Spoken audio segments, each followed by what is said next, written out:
Hello बालक and बालिकाएं, कैसे हो? तो आइए आज हम चर्चा करते हैं इलेक्ट्रोस्टैटिक्स, जो आपका चैप्टर है उसमें एक टॉपिक का वर्णन कर रहे हैं। इलेक्ट्रिक डाइपोल क्या है? प्रीवियस वीडियो में आपने इलेक्ट्रिक लाइंस ऑफ फोर्स का हम चर्चा किए थे, और इलेक्ट्रिक लाइंस ऑफ फोर्स को समझने के लिए आप लोग आइकॉन का बटन दिखलाई पड़ेगा, वहाँ से आप उस लिंक पर जा सकते हैं। तो चलिए, इलेक्ट्रिक डाइपोल को समझने के लिए सबसे पहले आप लोग सब्सक्राइब, लाइक और कमेंट करना नहीं भूलिएगा, क्योंकि लास्ट तक ये वीडियो देखिए और किस तरह का आपको समझ में आया या समझ में नहीं आया कमेंट्स में जरूर लिखिएगा, ठीक है? तो चलिए हम लोग स्टार्ट करते हैं। Electric dipole. तो ये इलेक्ट्रोस्टैटिक्स चैप्टर में इलेक्ट्रिक डाइपोल मोमेंट का चर्चा करेंगे। मोमेंट अभी समझिएगा, इलेक्ट्रिक डाइपोल, ठीक है? इसका क्या यूज है, क्या एप्लीकेशन है, ठीक है? तो ये इलेक्ट्रिक डाइपोल क्या है? तो एक सिस्टम है। सिस्टम समझते होंगे। सिस्टम मीन्स होता है निकाय। हिंदी सिस्टम मतलब हो गया कि ब्रह्मांड का, यूनिवर्स का वह भाग है जहां पर वर्क होता है या वर्क कराया जाता है, उसको हम लोग क्या कहते हैं? सिस्टम कहते हैं, निकाय कहते हैं। प्रीवियस वीडियो में हम इसका सिस्टम का थोड़ा सा हम अधिक चर्चा किए थे, ठीक है? तो प्रीवियस वीडियो पर आप जाकर देख लीजिएगा कि सिस्टम क्या है, ठीक है? अब समझिए कि इलेक्ट्रिक डाइपोल क्या है? एक सिस्टम है। किस सिस्टम का नाम रखा गया? इलेक्ट्रिक डाइपोल, ठीक है? तो ये जान लीजिए कि ये जो इलेक्ट्रिक डाइपोल जो है आपका, वो आपको प्रायः मॉलिक्यूल्स में मिलेंगे, अणु में मिलेंगे, मॉलिक्यूल्स में, ठीक है? खैर एटम में भी होते हैं, मगर सामान्यतः अगर बात किया जाए एटम का, तो एटम में जनरल प्रायः इलेक्ट्रिक डाइपोल मोमेंट नहीं होता है। मगर जैसे ही इसको इलेक्ट्रिक फील्ड में रख दिया जाए, चर्चा कर चुके हैं इलेक्ट्रिक फील्ड क्या है, इलेक्ट्रिक फील्ड में रख दिया जाए, तब एटम जो है वह डाइपोल हो जाता है। इलेक्ट्रिक डाइपोल हिंदी आप लोग लिख देते हैं विद्युत द्विध्रुव। तो इलेक्ट्रिक डाइपोल जो पाए जाते हैं वो किस में पाए जाते हैं? मॉलिक्यूल्स में। तो मॉलिक्यूल्स जरा समझिएगा कि मॉलिक्यूल्स क्या है। तो थोड़ा सा हम केमिस्ट्री के वीडियो में जब हम प्रॉपर्टीज बता रहे थे मैटर का, तो हम मॉलिक्यूल्स का वहाँ डिटेल चर्चा किए हुए हैं, ठीक है? अब यहाँ पर केवल हम लोग का इलेक्ट्रिक डाइपोल समझना है। तो ध्यान दीजिए, जैसे कोई भी मॉलिक्यूल्स ले लिया जाए, जैसे मान लो कि पानी, वाटर, H2O। वाटर क्या था याद कीजिएगा? कंपाउंड। मगर H2O क्या है? मॉलिक्यूल है, अणु है, ठीक है? तो ध्यान दीजिएगा कि ऑक्सीजन और इसके पास 2 हाइड्रोजन लगा हुआ है, ठीक? इस ऑक्सीजन का टेंडेंसी होता है, केमिस्ट्री में आप लोग पढ़े थे, इलेक्ट्रोनिगेटिविटी। क्या है इलेक्ट्रोनिगेटिविटी? अपनी ओर आकर्षित करने की क्षमता। और चर्चा किए थे कि एटॉमिक इलेक्ट्रोनिगेटिविटी जो होता है वह एटॉमिक साइज के व्युत्क्रमानुपाती होता है, उल्टा। क्योंकि हम कंपैरिजन करेंगे कि इस एटम का इलेक्ट्रोनिगेटिविटी ज़्यादा है कि इस एटम का है, तो उसके लिए कैसे पहचान किया जाता है? Atomic size. और एटॉमिक साइज के लिए हमेशा याद रखिएगा कि पीरियोडिक टेबल में 2 लाइन होती है, एक खड़ी लाइन और एक बड़ी लाइन। देखा होगा प्रेडिक्टेबल आवर्त सारणी, ठीक है, उसमें दो लाइन होती है, खड़ी लाइन और बड़ी लाइन। तो खड़ी लाइन से जो आपका कतार बन जाएंगे, कॉलम जो बन जाएगा, ये क्या कहलाता था? हाँ बोलो, ग्रुप। इसको हम लोग क्या कहते हैं? ग्रुप कहते हैं, वर्ग कहते हैं। और जो हॉरिजॉन्टल है, पड़ी लाइन है, पड़ी लाइन के द्वारा जो कतार बनेगा तो ये कहलाएगा आपका क्या चीज? बोलो, पीरियड। पीरियड। यहां तक एकदम बात समझ में आ रहा है? अब ध्यान दीजिएगा, बस एटॉमिक साइज के लिए दिमाग में बैठा लीजिए कि किसी भी पीरियडिक पीरियड में, है ना, लेफ्ट टू राइट की ओर जाइएगा, किसी भी आवर्त में बाएं से दाएं जाइएगा तो atomic size is decrease.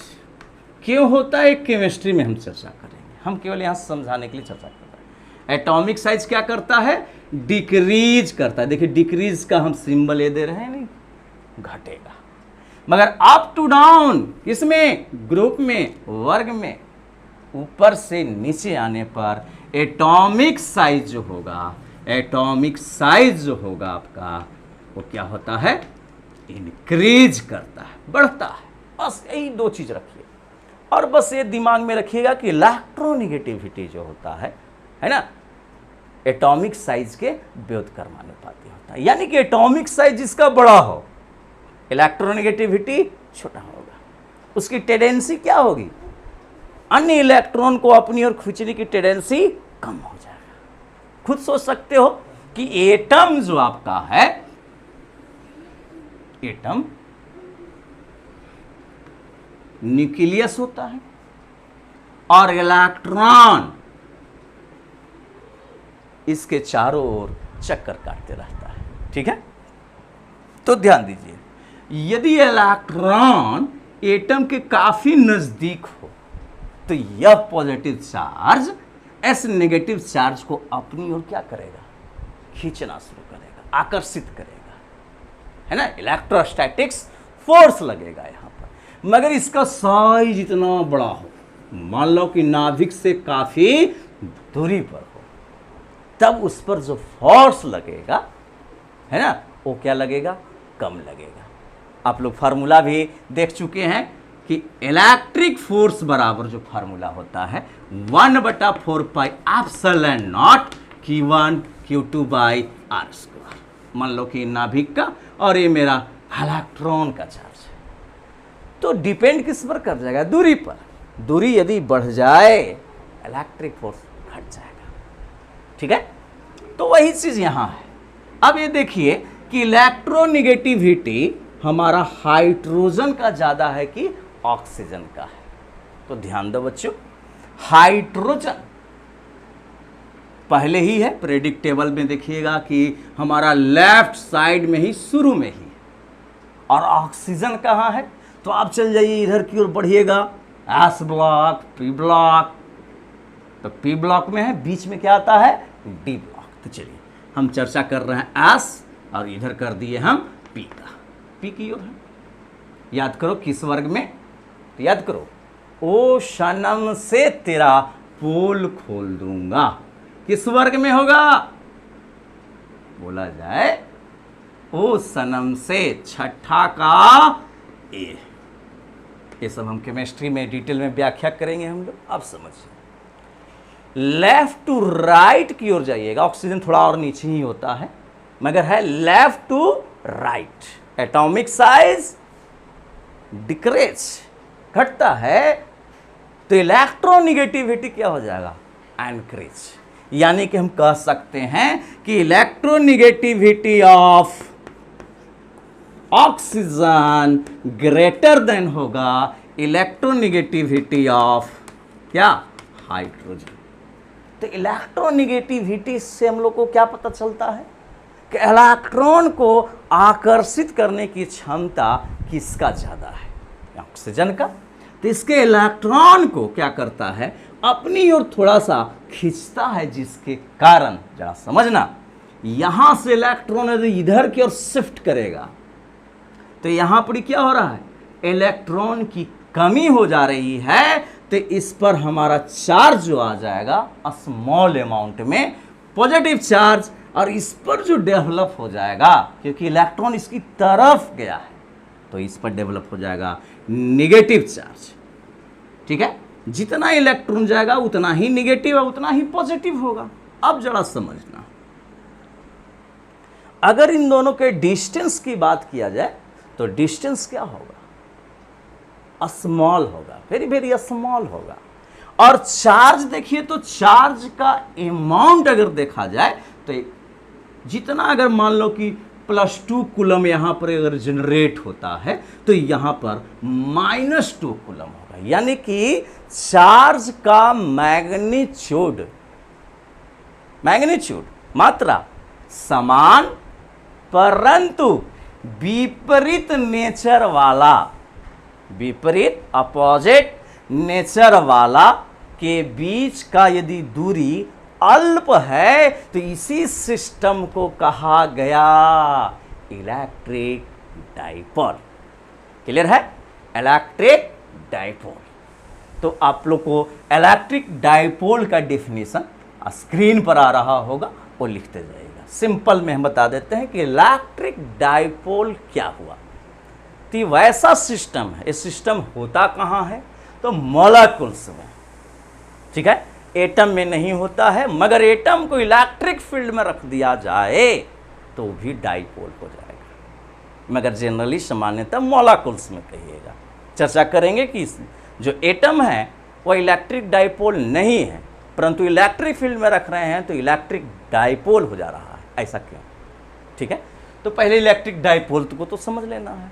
Electric dipole क्या हो गया, दो क्या चीज, चार्ज समान परिमाण वाले परंतु विपरीत नेचर वाले के बीच का दूरी यदि स्मॉल हो तो ऐसे सिस्टम को ही कहा गया है क्या चीज, इलेक्ट्रिक डाइपोल सिस्टम। तो सिस्टम हम उसमें चर्चा किए थे कि 3 प्रकार का होता है, आइसोलेटेड सिस्टम, और दूसरा ओपन सिस्टम, क्लोज सिस्टम। थोड़ा सा हम चर्चा कर देते हैं। आइसोलेटेड सिस्टम, याद करो, ये जो वैश्विक महामारी जो फैली कोरोना के कारण, तो एक शब्द आप लोग को बराबर मिलता होगा, isolation ward. Isolation, isolated system. तो आइसोलेटेड सिस्टम मीन्स होता है कि वैसा सिस्टम है जो एक्सटर्नल, बाहर से कोई भी फोर्स उस पर नहीं लग रहा है, यानी कोई भी उस पर बाहर से, है ना, बल नहीं लगा रहा है फिजिक्स में। मगर आइसोलेशन वर्ड मीन्स हो गया कि बाहर वाले व्यक्ति उसके संपर्क में नहीं रहेंगे। जैसे आइसोलेशन मीन्स एकांतवास, अकेला पड़ जाना, यानी बाहरी अगर फोर्स लग जाएगा तो फिर आइसोलेटेड सिस्टम नहीं होगा। उसी से बना हुआ है आइसोलेशन वर्ड। चलिए, चर्चा किए हैं, आप लोग प्रीवियस वीडियो में देख लीजिएगा, और प्रीवियस वीडियो को देखने के लिए आइकॉन बटन क्लिक करके और उस लिंक पर जाइए और देखिए, और देखने के बाद सब्सक्राइब, लाइक और कमेंट भूलिएगा नहीं, अवश्य ही रेड बटन दबाइएगा। ठीक है, यही है मेरा क्या चीज, इलेक्ट्रिक डाइपोल। अब जरा समझिएगा,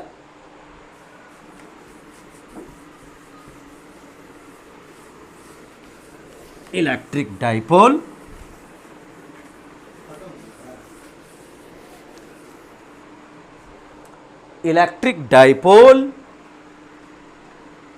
समझ गए, सिस्टम है। कहाँ मिलेंगे, मॉलिक्यूल्स में। जैसे आपका मॉलिक्यूल्स HCl हो, या मान लो कि CH4 हो, है ना, ये सब किस सिस्टम में है, किस सिस्टम में, इलेक्ट्रिक डाइपोल। इसी सिस्टम का नाम है इलेक्ट्रिक डाइपोल। डाइपोल से ही पता चल रहा है कि कि दो पोल बन जाना, एक प्लस का एक माइनस का, और magnitude same. Clear? Electric dipole system को जो व्याख्या किया गया है, तो आप लोग जानते हैं कि कोई भी घटना हो रही है, उस घटनाओं का जो नियम दिया जाएगा, तो नियम जो दिया जाता है उसमें एक कोई शब्द लगाया जाता है ना, उस शब्द को हम लोग कहते हैं फिजिकल क्वांटिटी, भौतिक राशि। तो इस इलेक्ट्रिक डाइपोल को एक्सप्लेन करने के लिए, समझाने के लिए एक फिजिकल क्वांटिटी लाया गया है जिसका नाम है इलेक्ट्रिक डाइपोल मोमेंट। दोनों में अंतर है। इलेक्ट्रिक डाइपोल क्या है? ये सिस्टम है, और इस सिस्टम का मेजरमेंट करने के लिए ये क्या है? भौतिक राशि है। इसका हिंदी हो जाएगा विद्युत द्विध्रुव आघूर्ण। आघूर्ण ये हुआ सिस्टम, ये क्या है? सिस्टम। परंतु ये मेरा क्या है? Physical quantity. दोनों में यही डिफरेंस है, फिजिकल क्वांटिटी। फिजिकल क्वांटिटी है, तो इसका मेजरमेंट कैसे किया गया है जरा समझना। तो मैथमेटिकल इसका कैलकुलेशन किया गया है। पहला समझिए कि इलेक्ट्रिक डाइपोल क्या हुआ था कि दो बिंदुवत आवेश होना चाहिए, समझ लो, पॉइंटेड चार्ज होना चाहिए, ठीक है, समान मैग्नीट्यूड। मान लो कि इस पर आवेश Q है, तो इस पर भी आवेश क्या होना चाहिए? Q होना चाहिए। क्लियर? और यदि यह निगेटिव चार्ज है तो ये होना चाहिए पॉजिटिव चार्ज, और बीच का जो डिस्टेंस है वो होना चाहिए स्मॉल। तो बीच का डिस्टेंस हम ले लेते हैं 2L, जो जनरली फिजिक्स में देता है 2L। इसी सिस्टम को क्या कहा गया है? इलेक्ट्रिक डाइपोल कहा गया है, जो मोलेक्युल्स में पाए जाते हैं। आगे हम लोग केमिस्ट्री में उसका यूज करेंगे। इलेक्ट्रिक डाइपोल से हमको पढ़ने से क्या फ़ायदा है ना? तो आप लोग देखते होंगे कि वाटर में, जल में नमक को मिलाओ और हिलाओ तो डिज़ोल्व हो जाता है, घुल जाता है। मगर उसी वाटर में अगर किसी ऑयल को मिलाया जाए, तेल, क्या डिज़ोल्व होता है? नहीं। तो इसकी व्याख्या यही करेगा, डाइपोल ही करेगा आपको, ठीक है। तो केमिस्ट्री की बात है, उसमें हम चर्चा करेंगे। अभी हम लोग फिजिक्स की दुनिया में हैं, तो फिजिक्स की तरीका से बात करते हैं, ठीक है। तो ध्यान दीजिए, इलेक्ट्रिक डाइपोल मोमेंट का जो मेजरमेंट किया गया है, ये दो आवेश में से कोई एक आवेश, अब इनके बीच के दूरी के गुणनफल को क्या कहा गया है? Electric dipole moment. स्क्रीन पर आपका यह परिभाषा लिखा हुआ मिल जाएगा, और जरूर कॉपी कलम रखिए और लिखते जाइए, ठीक है। इलेक्ट्रिक डाइपोल मोमेंट क्या है? तो एक भौतिक राशि है।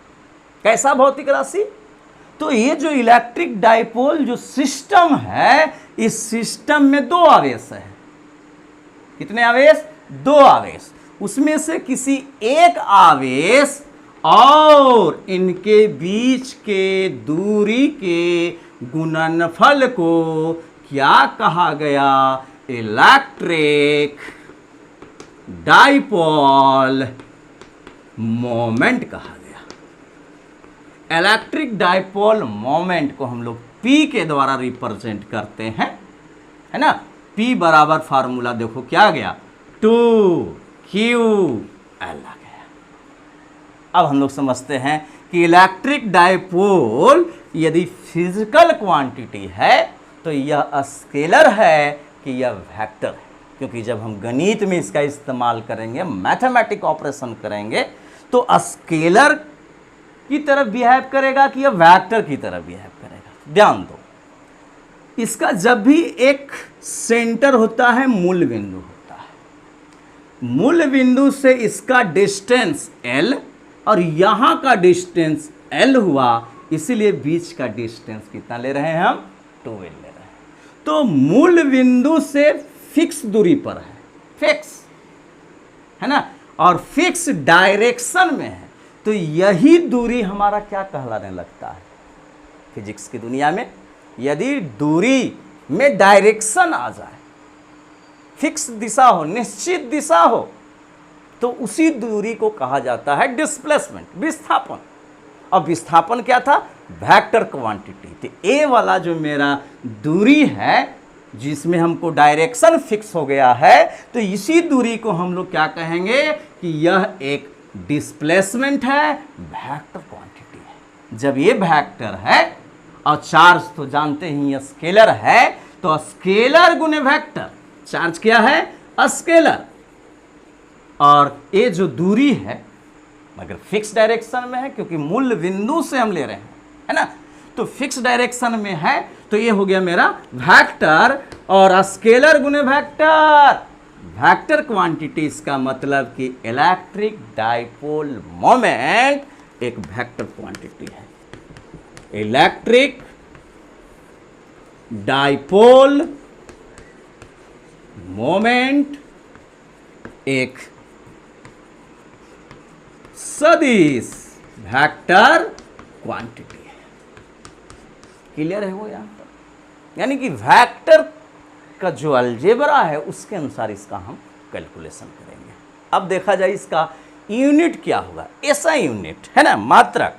तो देखिए, तो संख्या का कोई मात्रक नहीं, चार्ज का कूलम, लंबाई का, डिस्टेंस का मीटर, तो इसका इलेक्ट्रिक डाइपोल मोमेंट का एसआई यूनिट क्या हो जाएगा, यानी एसआई यूनिट ऑफ पी लिख दें, पी, पी बोले तो इलेक्ट्रिक डाइपोल मोमेंट क्या रहा है, तो कूलम को हम लोग लिखते हैं सी, और गुने लंबाई का या दूरी का मीटर, यहां सेंटीमीटर मत पढ़ना, यहां है कूलम मीटर, ठीक है। इसका जो सीजीएस मात्रक होता है यह है एसआई, इसका जो सीजीएस मात्रक होता है वो होता है आपका फ्रैक्लिन, फराक नहीं, फ्रैक्लिन, फ्रैक्लिन सेंटीमीटर।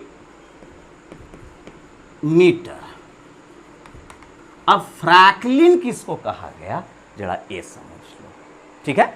यानी कि सीजीएस मात्रक क्या है इसका, फ्रैक्लिन सेंटीमीटर, ठीक है। तो इसी फ्रैक्लिन सेंटीमीटर का अमाउंट है, यदि उस अमाउंट में अगर है तो उसको हम लोग कहते हैं डी बाई, अन्य मात्रक हो जाएगा इसका, अन्य मात्रक कहिए यूनिट क्या हो जाएगा, डी बाई, डी बाई। अब डी बाई समझिए कि डी बाई किसको कहा गया है, एसआई मात्रक कूलम गुने मीटर, एसआई मात्रक किसका, इलेक्ट्रिक डाइपोल मोमेंट का, इसका एसआई मात्रक हो जाएगा आपका कूलम मीटर।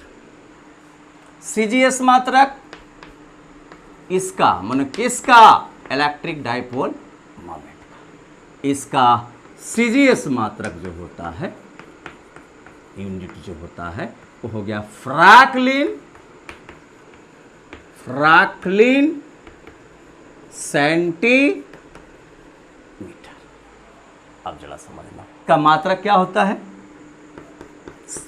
ऐसा ही मात्रक देखा जाए तब हम सीजीएस मात्रक देखेंगे कि एक कूलम मीटर बराबर कितना हमारा होना चाहिए फ्रैक्लिन, इसी को कहा गया है फ्रैक्लिन, ठीक है। ये तो यूनिट हम समझाने के लिए दिए थे कि यदि मान लो कि एक इलेक्ट्रॉन है तो इलेक्ट्रॉन पर चार्ज कितना होता है, तो 1.6 गुने 10 के पावर माइनस 19 कूलम। मगर आपका वैल्यू यदि मान लो एसआई यूनिट में इलेक्ट्रिक डाइपोल मोमेंट का वैल्यू किसका, इलेक्ट्रिक डाइपोल मोमेंट का वैल्यू दिया है 1 कूलम मीटर, ध्यान से समझना, यानी यहां है 1 कूलम और कितना है 1 मीटर। अब इसको हम कन्वर्ट कर देते हैं किसमें, सीजीएस में, CGS में कितना होगा, तो 1 कूलम बराबर कितना होता है इलेक्ट्रोस्टैटिक यूनिट, याद करो 1 कूलम बराबर 3 गुने 10 के पावर 9। सही है, कमेंट्स में जरूर लिखिएगा, इलेक्ट्रोस्टैटिक यूनिट। ठीक है, और यहां क्या है, 1 मीटर है, और 1 मीटर बराबर कितना सेंटीमीटर, 100 सेंटीमीटर। तो यहां हो जाएगा CGS में 1 कूलम मीटर बराबर कितना फ्रैंकलिन, तो देख लिया जाए। तो CGS में 1 कूलम बराबर हो जाएगा 3 गुने 10 के पावर 9 इलेक्ट्रोस्टैटिक यूनिट। अब यहाँ कितना है, 1 मीटर यानी 100 सेंटीमीटर। देखिए तो कितना वैल्यू आ गया, वैल्यू आ रहा है 3 गुने 10 के पावर 11 फ्रैंकलिन, क्योंकि बोला जाता है इलेक्ट्रोस्टैटिक यूनिट गुने सेंटीमीटर को क्या कहा गया है, फ्रैंकलिन कहा गया है ना। तो ये हो गया 3 गुने 10 के पावर 11 फ्रैंकलिन, याद रखिएगा सेंटीमीटर में, क्योंकि CGS मात्रक है। अब जरा समझिए कि एक डिवाई बराबर, एक डिवाई किसको कहा गया, एक डिवाई जो कहा गया है वो वैल्यू होता है आपका, कैलकुलेशन भी ऐसे कर सकते हैं मगर हम कैलकुलेट करके रखे हुए हैं, 10 के पावर -18 फ्रैंकलिन, किसमें, याद रखना सेंटीमीटर। ठीक है, यानी कि एक डिवाई बराबर आ गया 10 के पावर -18 फ्रैंकलिन सेंटीमीटर। ठीक है, तो आप अगर आप चाहते हैं कि नहीं सर हमको बताइए कि एक डिवाई बराबर कितना कूलम, या कूलम गुने मीटर निकाल सकते हो, तो ये निकाल कर आप लोग कमेंट्स बॉक्स में बताना कि एक तरह से एक हम होमवर्क दे देते हैं कि 1 डिवाई इक्वल टू कितना कूलम मीटर होगा। ठीक है, यहां तक क्लियर कॉन्सेप्ट।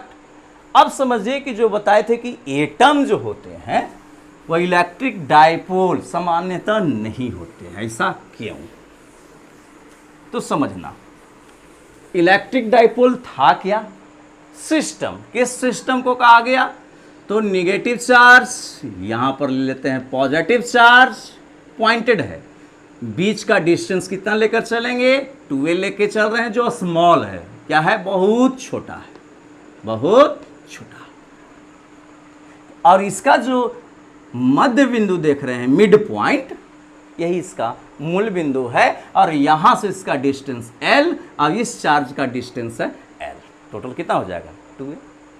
ठीक है, तो देखिए तो इसका सेंटर यहां और इसका सेंटर यहां, या अगर हम कहें कि इस पॉइंटेड चार्ज का सेंटर अगर देखा जाए तो अलग अलग है, हटकर है। एटम की अगर बात किया जाए तो पॉजिटिव चार्ज होता है नाभिक के पास, न्यूक्लियस पास, और इलेक्ट्रॉन चक्कर काट रहा है, इस पर निगेटिव चार्ज होता है। ये देखिए तो इसका भी सेंटर कहाँ होगा, तो इसी न्यूक्लियस में होगा, और न्यूक्लियस का भी सेंटर वहीं होगा। इसका मतलब है कि दोनों तो है विपरीत दिशा वाला चार्ज, परंतु दोनों का जो सेंटर है वो क्या है, समान है, जबकि सेंटर क्या होना चाहिए, अलग अलग। इसीलिए एटम को हम लोग सामान्यतः, एटम को हम लोग क्या कहते हैं, इलेक्ट्रिक डाइपोल सिस्टम में नहीं होता है, ये नहीं रहेगा, नो। मगर इसी को अगर इलेक्ट्रिक फील्ड में रख दिया जाए तो इलेक्ट्रिक फील्ड में रहेगा तो नेगेटिव चार्ज, जैसे मान लो कि मेरे पास एक पदार्थ है, ठीक, इसको हम रख देते हैं प्लस और माइनस, तब ना हुआ इलेक्ट्रिक फील्ड।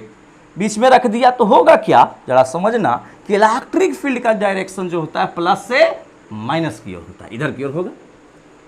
और आप लोग पढ़ चुके कि इलेक्ट्रिक फील्ड बराबर फार्मूला आता है फोर्स पर यूनिट टेस्ट चार्ज। तो फोर्स इक्वल टू हो जाएगा टेस्ट चार्ज गुने इलेक्ट्रिक फील्ड, यानी जिधर इलेक्ट्रिक फील्ड होगा डायरेक्शन उधर ही फोर्स लगेगा।